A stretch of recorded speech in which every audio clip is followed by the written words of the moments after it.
Happy Monday, everybody. Welcome into morning in the Valley here on Monday, April the 14th. Glad you are with us today, every Monday, Wednesday, and Friday, right here on Facebook, on X, on YouTube, wherever you are watching us live and in living color. Glad you are with us today. Hope you will let your Valley friends know about us as we are just getting this little venture off and running. But we'll, again, be here every Monday, Wednesday, and Friday all through the off season. We'll get going every day once we get back into the season. But head on over to YouTube, check out Morning in the Valley, like, share, subscribe, all that good stuff. And you'll get the little notification every time we go live every morning here, Monday, Wednesday, and Friday again during the off season. So we appreciate your support here in the early going. Here in a couple minutes, we're going to talk with Steve Layman. He is the men's basketball radio voice for the Belmont Bruins, covers everything Belmont for News Channel 5 down in Nashville. So we've got a lot to talk about the Bruins, some comings and goings on the men's side. Of the women making a great run after, I know, a heartbreaking disappointment in the Missouri Valley Conference Tournament Championship game, falling to Murray State. But they got into the WBIT, made it all the way to the championship game, where they ultimately fell to Minnesota in the championship. And really a neat deal. And we'll talk with Steve about it, playing at Hinkle Fieldhouse. And for us old guys and fans of Hoosiers and all that, Hinkle Fieldhouse certainly has a warm place in our hearts. But we'll talk to him about that experience for the Belmont women. Quick programming note for Wednesday morning. Right here on the program, we will talk with Illinois State head coach Ryan Peden. Lots to talk about with Coach Peden, certainly, but he will be here with us on Wednesday. All right, time now for some headlines of the day. And as we speak right now, over in Valparaiso, Indiana, Valparaiso is introducing a new women's basketball coach. Of course, her name is Courtney Boyd. She has been the head coach at Quincy the last couple of seasons. She is an NAIA championship winning head coach, but there is a new era now for this Valpo program after Valpo opting to part ways with Mary Evans a couple of weeks ago. This is an opportunity for Courtney Boyd to do something with this program that really has not been done. And what she has done in her career is she has built winners. And this Valpo program, historically, in recent history, really, it has been a struggle. Last winning season came back in 2019-20, where I believe they had gotten into the WNIT. I think at that point, but obviously COVID shut everything down. Last winning season before that, 2008-2009. So it has been a while.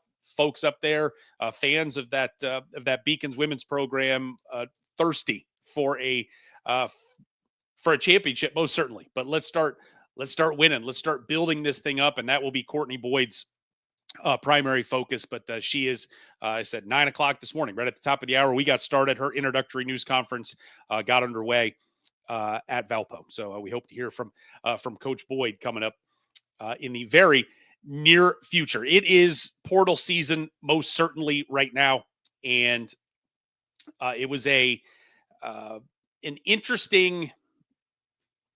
Saw it last year, and I think you're going to see more and more of it. There was almost I don't know, it was an unwritten rule, but it always felt like a little weird when kids transfer within the conference to another program. And we saw it on the women's side with Murray State. Hallie Polk was an all-league player at Bradley 2 seasons ago. She comes to Murray State, goes from third team to second team all-league, one of the best guards in the conference. And we're seeing more in-conference portal moving this year, as Bella Finnegan from Indiana State has announced her commitment to Illinois State. So Bella Finnegan averaged almost 13 points a game last year for the Sycamores. She was shot 33% from 3-point range. Indiana State is first of all, as kids like to say, it's a great get for Kristen Gillespie up at Illinois State. For Indiana State, it is an interesting time right now for head coach Mark Mitchell, who going in now to year number 2. He didn't get the job last year until May the 10th. So the portal had opened, the portal had closed, and then he goes and gets a head coaching job at Indiana State. Coming, I believe he was at the IU Indianapolis. And so I think that's the artist formerly known as IUPUI. So he comes in late. And at that point, I mean, look, any first year head coach, not a first time head coach, but a first year head coach comes in, there is always a little bit of scrambling, especially in this portal era, because everybody leaves. It's like everybody just scatters to their you end up walking in, and if you have anybody stay, it's almost like a bonus. And so you're just scrambling to get your roster together. And look, Indiana State, first year with Coach Mitchell, struggled 2-18 in the conference, 4-28 overall. If you go to Indiana State's roster page right now and you look at the 2025-26 roster, you see all the coaches, and under the players, there is not one person. They have 0 players technically on their roster right now. They had 13 players go into the portal at the end of the year. And as we have learned, there are 100 reasons why kids go into the portal. And whether it's the kid's decision, whether it's the coach's decision, whether it's a mutual decision, whatever you want to say, there's 1,000 reasons. But I think a lot of it just becomes, look, from a coaching standpoint, you come in late, you're just scrambling to get a roster together, you're trying to get your culture built, and you're kind of just you've got what you got. And then you have to make the decision as a coach, what do we want to do here? And so again, however we got to the end, what we got to was a completely clear deck for Indiana State and Mark Mitchell starting over. But part of that includes Bella Finnegan, and she is transferring out of Terre Haute, and she is going up to Illinois State to help Kristen Gillespie's bunch there at ISU. So a kid that can score, has shown they can score in this league, is Bella Finnegan. Again, 13 points. So a good deal there for her. Another portal, this one, though, out of the conference, into the conference, from Eastern Kentucky to Bradley. Certainly a name familiar with Bradley folks. Maya Wardle, the daughter of men's basketball coach Brian Wardle, played her freshman season of college hoops at Eastern Kentucky a season ago. Played 32 games, played about 14, 15 minutes a game, averaged about 2 points, but she has decided to come home. She made the announcement on social media over the weekend, so she will be coming back to Bradley to play for Coach Kate Popovic-Goss. So I'm sure Dad, Mom, everybody in the family happy to have her a little more, have Maya a little closer to arm's reach there, rather than over in Eastern Kentucky playing with the Colonels. But Maya Wardle is now coming to Bradley. On the men's side, we've got some signings. We had one over the weekend at Murray State. His name is J.J. Traynor, signed with the Racers, a 6'8" forward. Spent 4 years at the University of Louisville, spent last season playing at DePaul. How was he getting a 6th year of college basketball? Of course, you get 1 year in the COVID and in the 2021 season, and then his final year at Louisville only played 8 games, injured his shoulder, and ended up getting a medical red shirt. So that's how you end up getting a 6th year. But for his career, he's a 5.5 point game scorer, averages about 3 points, or averaged 3 rebounds a game. In those 8 games, though, before he got hurt in the 23-24 season at Louisville, you saw Traynor start to make a little bit of a jump. He was averaging north of 10 points a game, was averaging close to 5 rebounds a game, was shooting 37% from 3. Again, for 6'8", 6'9", wing, whether he's a 3 or a 4. So you saw some glimpses of, maybe we've got something cooking here with J.J. Traynor. But obviously, the coaching change. Kenny Payne leaves, is asked to leave at Louisville. Traynor goes to DePaul, and never really sure how the skids are greased here. But assistant coach at DePaul, one Brian Mullins, who is an assistant coach now at Murray State. Brian's brother, Brendan Mullins. So if nothing else, you know that Brendan got some good intel from Brian about bringing JJ in. And so now he is player number 5 right now that Ryan Miller has signed as the head coach at Murray State so far out of the portal. So still a long way to go. Again, with the opting in and the scholarship limits going from 13 to 15 now.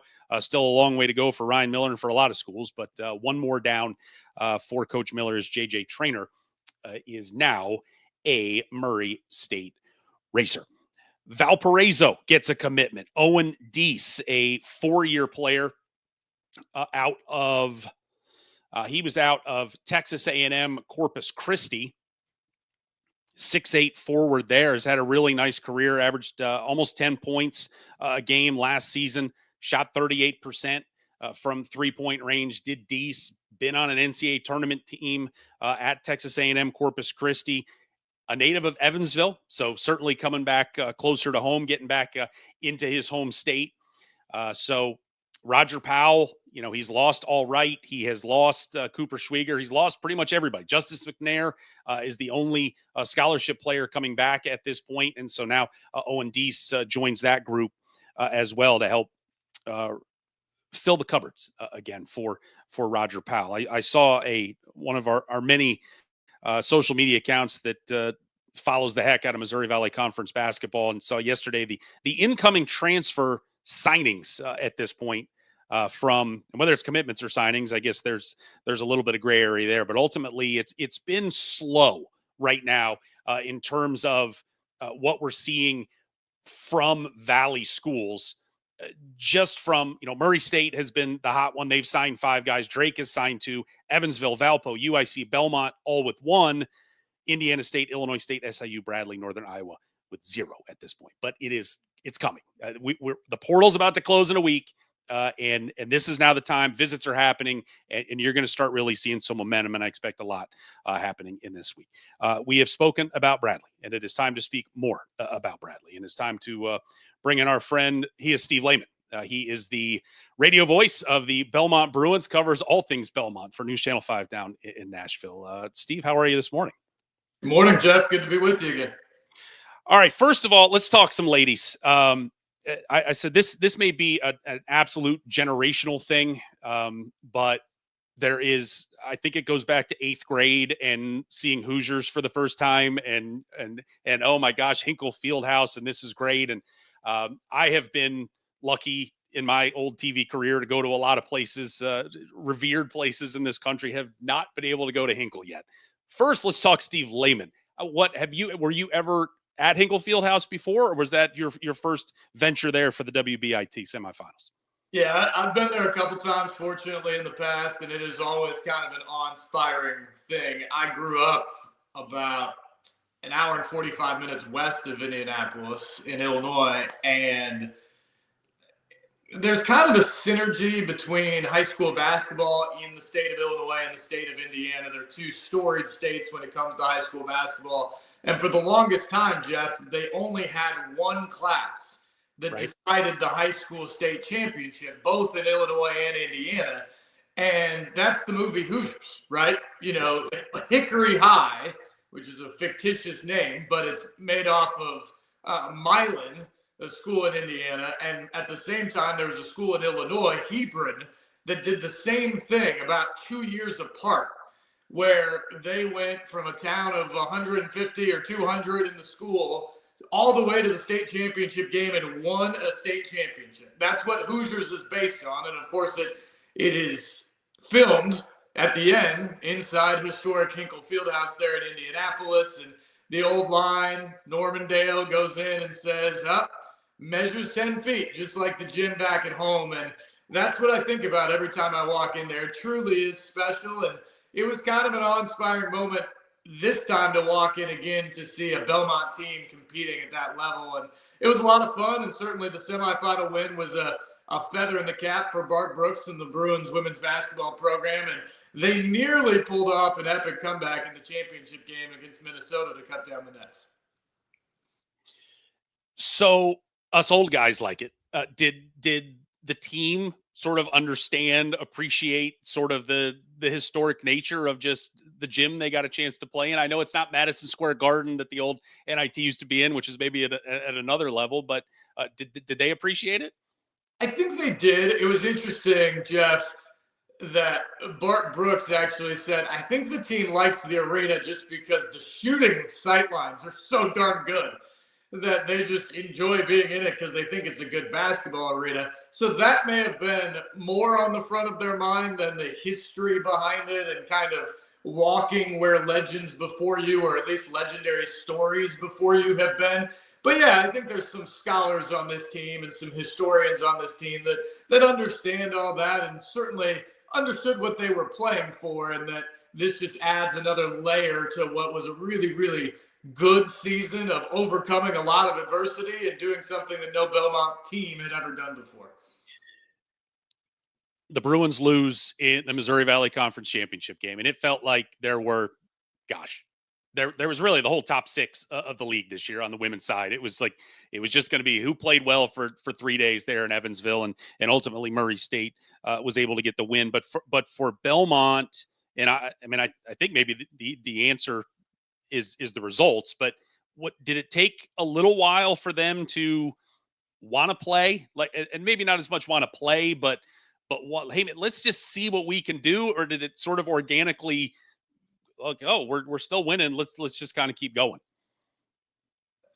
I think there were two parts to it. I think there was a part that this team is full of upperclassmen and they wanted to go and extend their season as long as they could. And then once they started winning, I think they really wanted to take off and see if they could do something special. But it is interesting, Jeff, because this program is built on winning championships and getting to the NCAA tournament. They played for the conference championship 8 of the last 10 years, whether that's the OVC or the Missouri Valley Conference, including 2 of the first 3 years in the Valley. They won NCAA tournament games in back-to-back seasons. They believe that they can not just get into the NCAA tournament, but make noise once they get there. And there was some real disappointment in that game against Murray State in the final. They just ran into a buzzsaw. The Racers were unbelievable in that game. And I don't know what team was going to beat Murray State on that day. And that was truly a disappointment because they thought that they were prepared. They thought they had the team. And despite the injuries they faced, especially in the second half of the season, they thought they were playing well in the Valley tournament to have a shot to beat Murray State in that game and get back to the NCAA tournament. And who knows what happens there. But it's really interesting, Jeff. No matter the disappointment that came with that, you get into this tournament and your first game is against a rival in Middle Tennessee, a team that you beat in the regular season, but obviously you don't want to then lose to them on your home floor in a postseason event. They came out and they took care of business. Then they get Northern Arizona, and they fall down by 21 at the half. They're down 14 with 2:50 to go. And they rally back with a 19-4 run in the final 2.5 minutes, really, and win the game at the buzzer on a Jalen Banks reverse lay-in to get into the quarterfinals. Then they go light the Nets on fire at James Madison. They hit 18 threes. They win by 45. Then they beat a Power 5 school in Villanova. And now all of a sudden you're playing for the championship against Minnesota, where, again, they got down big.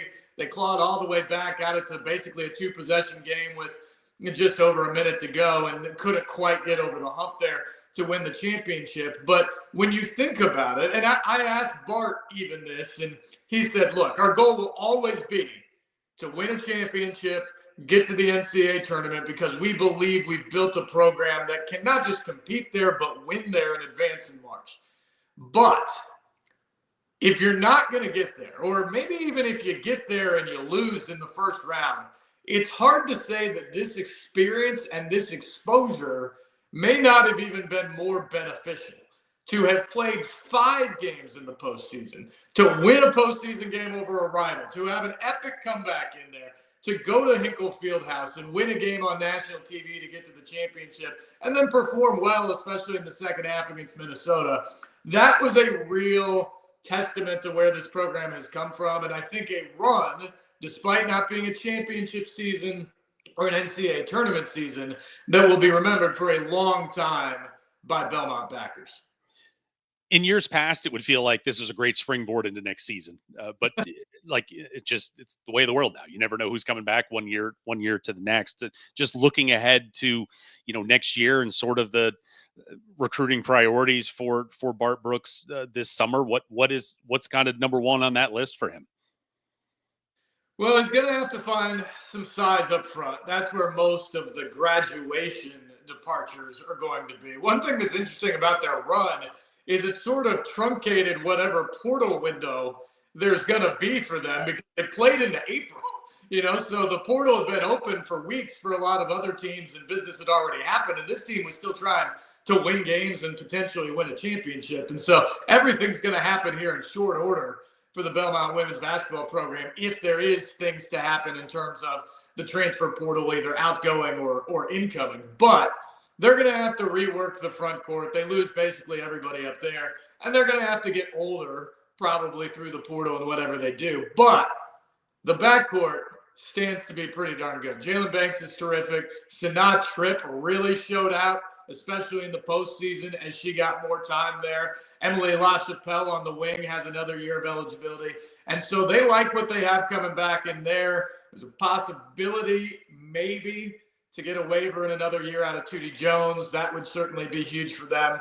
And so we'll see what they put around them. But certainly the makings is there. More than anything at this point, Jeff, is this is a program that is built on a standard. And there's enough people, there's some young players that played, 10 minutes, 12 minutes a game that now are going to be asked to play a little bit bigger role. And they understand what the winning standard is and what the effort and the work is required to play the schedule that Bart Brooks demands in the offseason and to compete in the Missouri Valley Conference for a chance to win a championship and, of course, get back to the postseason. And so that's really where it all starts for them as they head into the offseason. Has he given you any inkling about the non-conference schedule next year? Because his non-conference schedule this year was ridiculous in the most respectful way possible of just, all right, who's top 15 teams in the country, we'll take on 10 of them. Let's just go. I think at the tip-off luncheon for the past 5 or 6 years, I've asked him, are you actually doing your schedules, or like who hates you that is doing the scheduling for you and then handing it off to you? And he just kind of laughs. And I feel like every year he tries to one-up himself, Jeff. So I fully expect the Belmont non-conference schedule on the women's side to be murderer's row once again next year. They just believe that. I mean, one, they've competed with a lot of these teams. Yep. This was the rare year where they didn't win one of those non-conference games or two of those non-conference games. And their thought is if you can get these games, especially when they're almost certainly not going to be on your home court, if you can win one or two of them, if you go 2-5 against those top-tier quad one opponents in the non-conference, you're going to put yourself in a position with a good season in the Valley where you're going to have a chance at an at-large bid. And even this year, they went 0-7 against the power conference teams on their schedule. 4 or 5 of them were losses by 6 points or less. Yeah. But they didn't get over the hump and win any. Even with that being said, Jeff, when you looked at Selection Sunday, they were in most people's second 4 out. So if you think about that, that's what, like if it was a 76-team tournament, they would have been in as an at-large bid. That's right there on the cut line without actually having won any of those games. So if you could flip 1 or 2 of those games around, you're going to have a really good shot to find yourself in as an at-large bid. That, of course, is what everyone is trying to do, both on the men's and women's side in the Missouri Valley Conference. And that's certainly something where Belmont feels it's positioned itself with these schedules, where if you can pick off 1 or 2, and then you do what you expect to do in the conference season, you're going to give yourself a shot to be recognized by the selection committee, even if you don't make the run all the way through the conference tournament to cut down the nets. Yeah, I mean, 4-point home loss to Ohio State, 6-point road loss to Kentucky, 3-point neutral site loss to Mississippi State. Right there. And your point, it's the women's game. It feels like there's a little more possibility right now for those at large from the Valley. And from a schedule standpoint, there isn't anybody that could say you didn't play anybody in the non-conference, coach. So let's work on that for next year. All right, let's flip to the guys. Casey Alexander, another 20-win season, just death taxes and 20 wins at Belmont, 22-11, 13-7 in the conference, made it to the semifinals, lose to Drake in just a root canal 57-50 game. I guess for me with them, I thought Casey, look, Ben McCollum was going to get Coach of the Year because that was just what happens when you win, and with everything that Drake sort of unexpectedly came from nowhere in a lot of ways to win the thing. But you lose Malik Dia and you lose Jacoby Gillespie and you lose Cade Tyson. I mean, those are 3 top 10, top 15 at worst guys in the league. And Casey just flipped this thing and went right back to a top 4 seed and right back to the semifinals. I mean, I thought he was as deserving of coach of the year as anybody. How did he do it? The portal set up to flip things fast now, and we know that it taketh, but it can giveth as well. How did he do it at Belmont with? I don't even want to say the challenges of recruiting to Belmont, or he's got a certain type of guy he wants to get, a certain type of guy he wants to bring in, and to stick in that lane and be like, man, we're not skipping a beat losing all these guys. How'd he do it? It's a great question. I think the simple answer is he's a heck of a coach, Jeff. Yeah. He really is. He's one of a handful of guys around the country. 6 coaches have won 20 games or more in 9 consecutive years. And Casey Alexander's one of them. 6 straight seasons at Belmont and 3 seasons before that at Lipscomb. And so he's just found a way to continually turn out winners. And he's certainly built on what Rick Byrd did at Belmont. But this was a huge challenge. There's no question about it, because as you mentioned, yes, you can flip a roster in a year now in college basketball. But 1, you got to have money to do that. And 2, who are you losing as you do that? And I don't think anybody, even Casey, would tell you that there was any way that Belmont was going to reload with the same level of talent as the guys you mentioned. All 3 of those guys were all conference performers last year as sophomores in the Missouri Valley Conference. And when you lose those types of guys, you're just not going to be as talented coming back. But I do think this staff has done an incredible job of just figuring it out exactly who they want to be. They've established the way that they want to play, the type of offense, what they're going to be defensively. And they really went out in the portal last year and said, we're going to find guys that fit our system and how we want to play. And we're also going to try to get old. Because the other thing, Jeff, and this isn't to take away anything from those guys of a couple of years ago, but they were still young. Malik Dia was in his first season at Belmont after playing sparingly at Vanderbilt as a freshman. Cade Tyson did play every game and start every game as a freshman at Belmont, but Jacoby Gillespie didn't. He found his way coming off the bench and really working into a role late in that freshman season. And so that was still a pretty inexperienced team, and there was very little around them in terms of upperclassmen leadership and frankly, much talent in that moment. And so you were relying a ton on those sophomores. And they had some ups and downs. Obviously, Jacoby Gillespie breaking his wrist in the middle of conference play didn't help that either. But they didn't probably reach their potential because they were a very young, albeit talented team, facing a bunch of really old seasoned teams in the Missouri Valley Conference. And I think when they all left and went into the portal, Casey said, okay, we're not going to be as talented as we were last year. But how can we overcome that?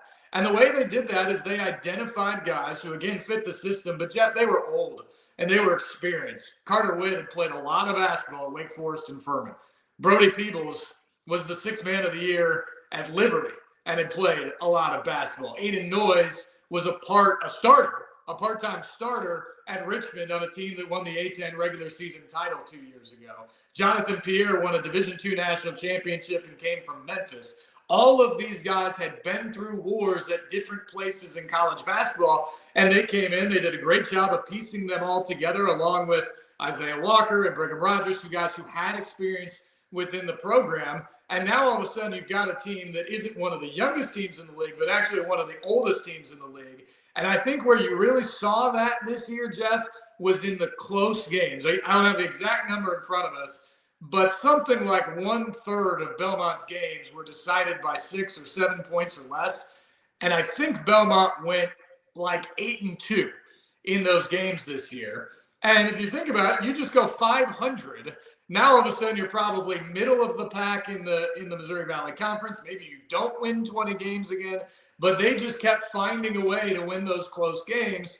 And all of a sudden, it becomes a pretty darn special season where you win 20 games again. You're into the top 4 in the Valley. You get a bye. You've got a chance right down to the very end to beat Drake and get to the championship game. But it was about getting old. It was about getting experienced. And they found guys who'd been through the battles before. And that paid off big time this year for the Bruins. Dating back to the Rick Bird days of when we used to talk about APR, which is not anything anybody ever brings up anymore. Retention has always been incredible at Belmont. And guys just come and they stay and they grow and they produce. And again, the world has changed. But so guys get in the portal. It's rare. I kind of bat an eye anymore, but I was kind of surprised when Isaiah Walker went in. It didn't feel like Isaiah Walker was a Jacoby Gillespie who's going to go, or Malik Dia or Cade Tyson who's going to go get, hundreds of thousands of dollars at some power school. But you're like, man, this dude's just been good. And he's, having sat on the Murray State side and watching him play, respectfully, a nuisance for you're like, this guy again, he's just killing us. But to see him get in the portal, I was just surprised, just from the Belmont pedigree of guys sticking around. Did that one catch you off guard at all? Yeah, I mean, I think everyone was a little bit concerned about the possibility there, but yeah, it hurts because he is such a Belmont guy. That he came in, he redshirted, he got better every year. He developed into a guy that was an all-conference level performer. He was on the most improved team this year with 11 points and 6 rebounds per game. That's obviously a guy that you would love to have back for his final season in Belmont, Navy, and Red. But I also see it from Isaiah's perspective. He's a guy that has graduated from Belmont. He's been a part of the program for a long time. And I don't know exactly the motive out there, but if you're thinking I've got 1 year to either maximize on the money part of this or maximize on the experience part of this, and maybe he wants to go Power 5, or he's from Ohio, maybe back to the Midwest and go to like a Big Ten school and take on a different role there, but have the opportunity to play in those environments and maybe a little bit better chance to get an at-large bid to an NCAA tournament. It's hard to begrudge a guy like that. And so this is one of those things where, yeah, certainly if you're Belmont, you're disappointed because you love Isaiah as a person, first and foremost. You love the way he fits into the team as a player. But at the same time, I think in this day and age, you almost just have to hug him on the way out the door and say, we wish you the best. Thanks for everything you've done here, because you've given us so much good. You graduated. You were a good player for us. We won a lot of games with you. And if this is what you want for your final season of college basketball, go do it. But you're right, Jeff. I mean, 5 or 6 years ago, there's no shot that happens. Just like 5 or 6 years ago, if you had Malik Dia, Cade Tyson, Jacoby Gillespie last year, you'd be looking at a team that would probably have been the Missouri Valley Conference favorite this year. But that's just not the reality we live in. And so now you just have to do the best you can with the cards you dealt and try to make the most of each day.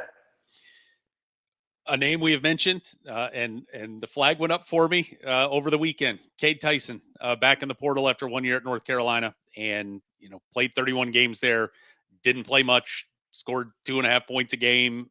Was just a guy watching this Missouri Valley, watching him play for 2 years. You're just terrified that this guy's going to just run this league. And then it was almost, again, as a non-Belmont person, like, thank you. You can go, and that's great. But you're like, man, I'm so good.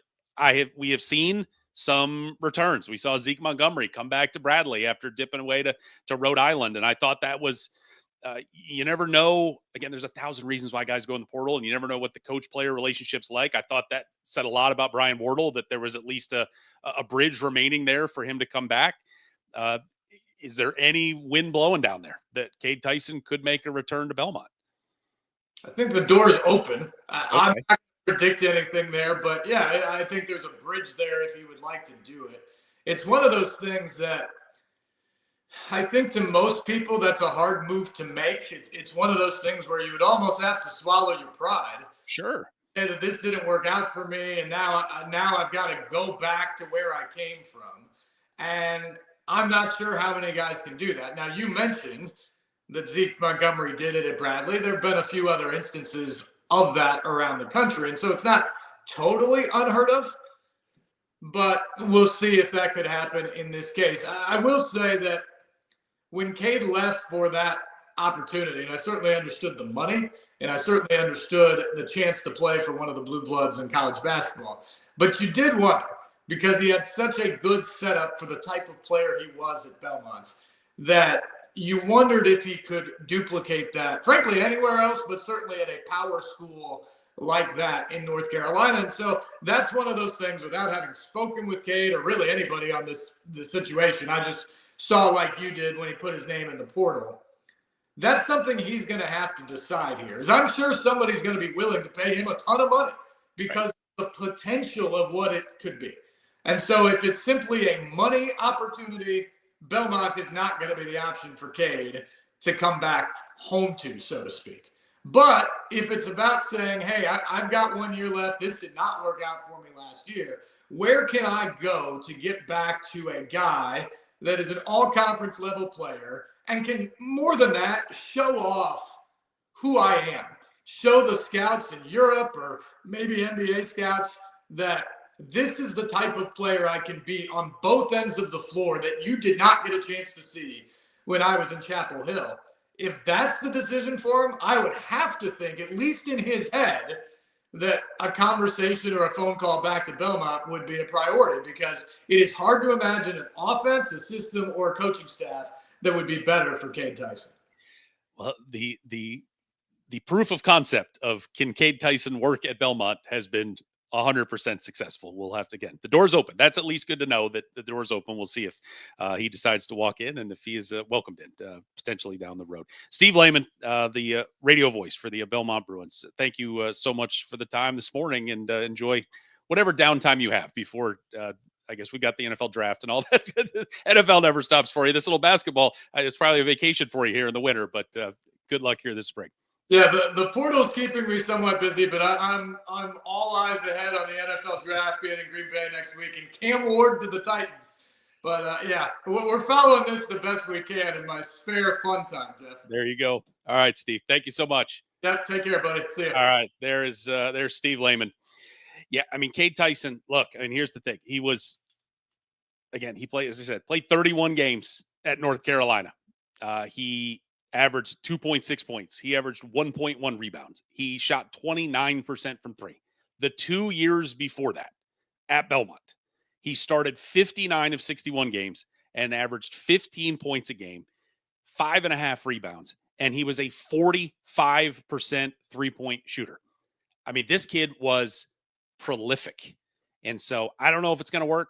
Again, just who knows? There's 1,000 reasons why kids go here, coaches, how the relationship's going to go. But if he can come back, if he wants to come back, if Casey Alexander wants him to come back, that would be as significant of a portal addition as any school in this league is going to make. It's just a 1 year blip. You can't imagine. This wasn't, hey, he had one good. He was an all league guy. He was a top 10 guy in this league 2 years ago.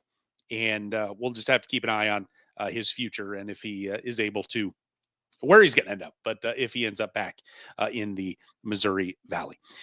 Northern Iowa, Trevin Urich, a Mr. Basketball in the state of Iowa in the class of 2025, led his team to another state, his high school team there in Iowa, a third state championship, signed with Ben Jacobson back in November. 6'9", averaged 16 points, 9 rebounds a game for his championship team. He is no longer going to Northern Iowa. He is going to Iowa. Ben McCollum has flipped Trevin Urich from UNI over to Iowa City and the Hawkeyes. This is something I have learned here in this, I guess in the NBA, it's the player empowerment era. In college, just, kids have a little more agency in their future. And, it always used to be, okay, we've got a commitment from a kid. We just have to get them signed. It's like, okay, they've committed, but that doesn't mean we've got them locked up. We've got to get them signed. And once they're signed, then we're good. Well, now we have transferred to, it's fine that they've signed. We've got to get them to campus. And, when they sign in November, it is a long ways to get from November, that first Wednesday when the fall signing period opens, to let's get all the way to basically Memorial Day, when everybody reports for summer workouts, June 1st, we'll just say for a round number. Murray State had a player last year, DJ Shine, from Augusta, Georgia, was going to come in and be a point guard, and for reasons, toward the end of April, he just was like, I want to go elsewhere, and so they had to let him out of his letter, and he went and moved on. I believe he ended up at Queens College, in Charlotte, and it's just kids are, hey, I'm signing, and this is great, but then when schools go into the portal and they go make their spring portal editions, and then you've got these high school kids coming in and they're like, well, this doesn't look like as good of a situation as it did for me maybe a little while ago. Or hey, in this situation, who knows what led Urick flipping from UNI to Iowa, but a new coach comes in, and maybe whatever Fran McCaffrey attention he was giving to Urick, Ben McCollum's attention was different, and then suddenly it's like, all right, if you can get out of your letter, or do you want to get out? I don't even know that they have the letters anymore, but if you can get out and you want to come, we'd be more than happy to have you. And so it is the days of, we got him signed. Those days are over. It's like, until they walk in the door on campus about June 1 and they start going through summer workouts, you cannot relax. There's no two ways around it. And so that was a prime example there with Trevin Urick. A couple other former now Missouri Valley Conference players. Jaden Daughtry, Indiana State sophomore, made the most improved team this year. Averaged 13 points a game for the Sycamores. Shot 59%. He went into the portal. He has moved on, committed to Richmond over the weekend. Our friend Harry Schrader, who talked with Ryan Peden, I believe on Friday, and we'll talk with Ryan Peden coming up on Wednesday. Illinois State head coach, said Cade Norris, the freshman from Hilliard, Ohio. He is into the portal as well. Played 17 games, averaged 1 point a game. Was the I guess from a points per game perspective, the lowest Redbird last season. But Norris, especially with so many guys coming back, it's like, look, you didn't play this year as a freshman, and everybody that was in front of you this season, they're going to be in front of you next season as well. So Norris has stepped into the portal. Former Southern Illinois Saluki Kennard Davis reportedly visiting Ohio State over the weekend. Second team All-Valley performer, the 6'6 guard, 16.5 points, 5 rebounds, 2.5 assists. He's getting some high major looks there. We talked about Cade Tyson. And again, we'll just curious how that one is going to end up. Some coaching news: Mike Bargan, Bradley associate head coach. He is joining Darren DeVries at Indiana as part of DeVries' staff. Bargan was a graduate assistant at Creighton many moons ago when Darren DeVries was an assistant coach at Creighton. So Bargan will join DeVries there at Indiana. So this is now 2 associate head coaches Brian Wardle needing to find and replace here in the spring. He's already lost Jimmy Foster, who had been with him for a while. Foster went to Colorado State to join Ali Faroukmanesh's staff there. I mean, Bargan had been with Wardle for 10 years at Bradley. They played together at Marquette. They've just known each other forever. But this is, over the weekend, Wardle was, on social media and putting out, here's my coaching tree and all the guys that are going to this place and that place. And, and he was quoted in the Peoria newspaper just saying, look, we bring players in to develop them, to get them to play at the next level. And he goes, I look at coaches the same way, that we're coming in here, develop, and now you move on to a bigger, better job, however you want to say it, but go to another level, and certainly going to the Big Ten is another level. So I thought from a public facing standpoint, I thought that was strong stuff, from Brian Wardle to, wish his guys. I mean, these are his guys. They've been together for so long, to wish him the best moving on to the next. But again, there's a lot of hiring that's got to go on here for Coach Wardle to, guys that have been with him a long time, guys that had the associate head coach title that are now gone. So that'll be something to watch here in the spring and summer for Brian Wardle. One scheduling piece of news as we continue to patchwork together everybody's 25-26 non-conference schedules. On the men's side, Northern Iowa has an official date. It'll be December 6th at the McLeod Center. They will host Wichita State. That is a back end of a home and home that was started last November over in Wichita, but that game will be returned December the 6th.